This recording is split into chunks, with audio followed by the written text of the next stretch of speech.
Hello students, this is नम्रता गोलियान और आज की क्लास में हम माइक्रो इकोनॉमिक्स का सबसे इंपॉर्टेंट टॉपिक करने जा रहे हैं, that is about the consumer equilibrium.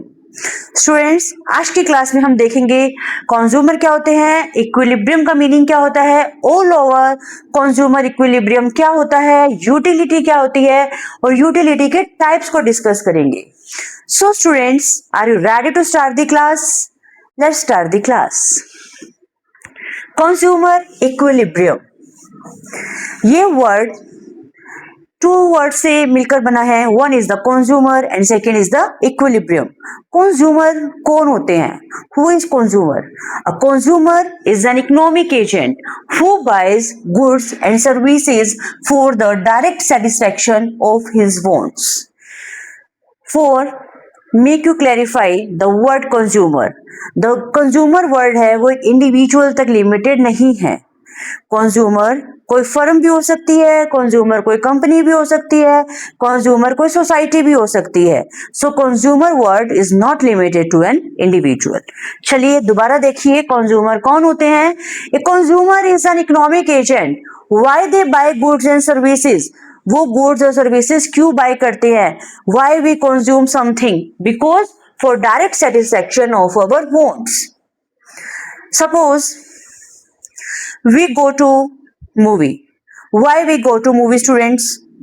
Because it provides us psychological satisfaction, that is the happiness. चलिए अब हम इक्विलिब्रियम वर्ड पे फोकस करते हैं।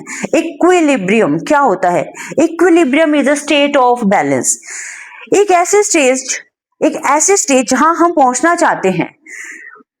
समझ रहे हैं व्हाट आई वांट टू से? इक्विलिब्रियम एक ऐसी स्टेज होती है जहां हम रीच करना चाहते हैं, ना उससे कम ना उससे ज्यादा। It is an balance stage.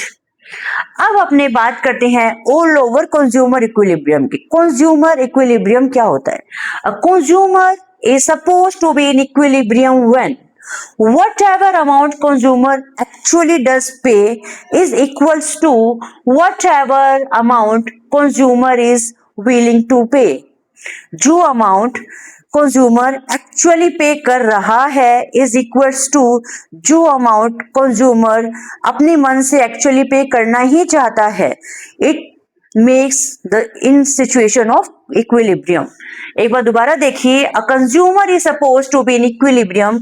एक कंज्यूमर इस स्टेज में इक्विलिब्रियम में कहलाएगा when whatever amount consumer actually does pay, जो अमाउंट कंज्यूमर एक्चुअली पे करता है इज इक्वल्स टू जो अमाउंट कंज्यूमर पे करना चाहता है। दोनों अमाउंट इक्वल है। जो अमाउंट कंज्यूमर पे करता है और जो अमाउंट कंज्यूमर पे करना चाहता है। अंडरस्टूड? चलिए अब हम टेक्निकल पार्ट की ओर बढ़ते हैं, that is the word utility. Utility का मीनिंग क्या होता है? In technical language, utility is the want satisfying power of a commodity. हम किसी भी चीज को कंज्यूम करते हैं या यूज करते हैं, हमें सेटिस्फैक्शन मिलती है और उस सेटिस्फैक्शन को जब हम मेजर करते हैं उसे यूटिलिटी कहा जाता है। Regarding utility, there are two approaches. One is the Marshall approach, second is the Hicksian approach. Marshall approach को हम cardinal utility के नेम से जानते हैं and Hicksian approach को हम ordinal utility के नेम से जानते हैं।